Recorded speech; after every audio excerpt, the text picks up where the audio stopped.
Hello, everyone. This is our Hawaiian Volcano summary for April 2nd, 2026.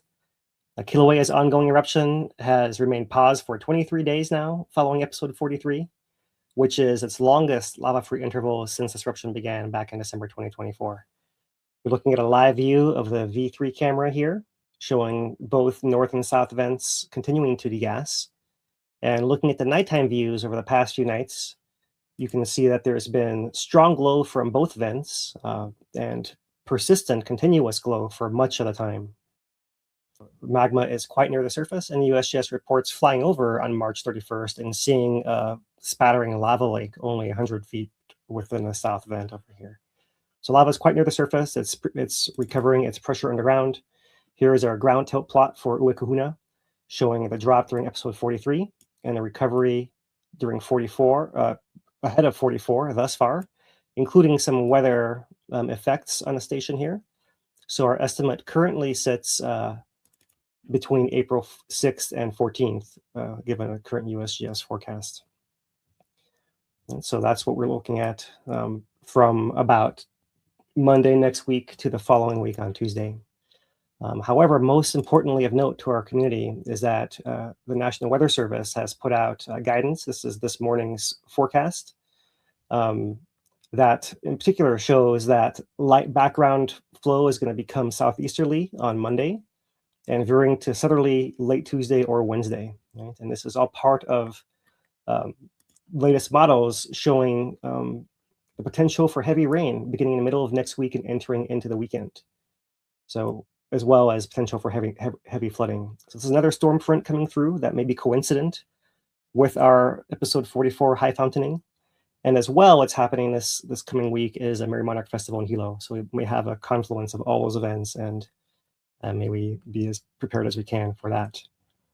Up at the summit this past week, we've had mostly trade winds, apart from a short time where we had some southerly winds. Most of the time, the gas from the vents is blowing off to the southwest over the Ka'u Desert and blowing around and wrapping around to the Kona side, caught in the onshore-offshore wind regime.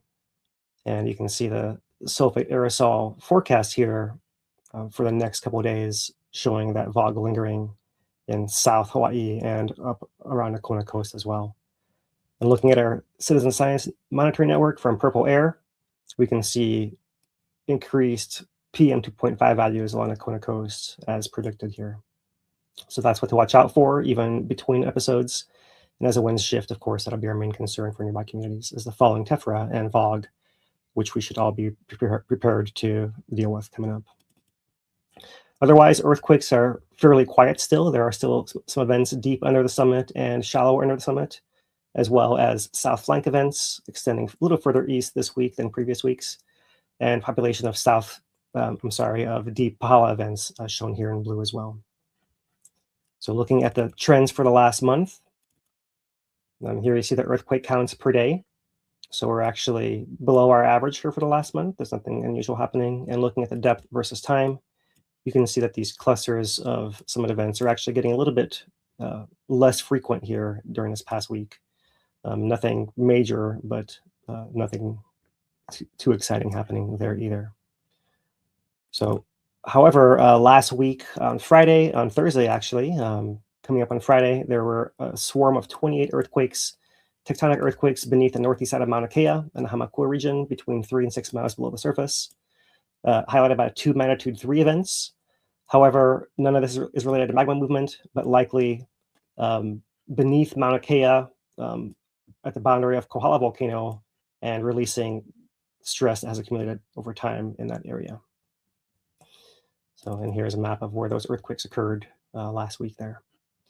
So those are our earthquakes. We also have Mauna Loa update monthly released today with a decrease in activity earthquakes compared to the previous month, still clustering under the summit and upper southwest rift zone.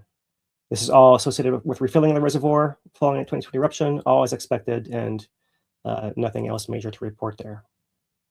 So that is our Hawaiian Volcano summary for this week.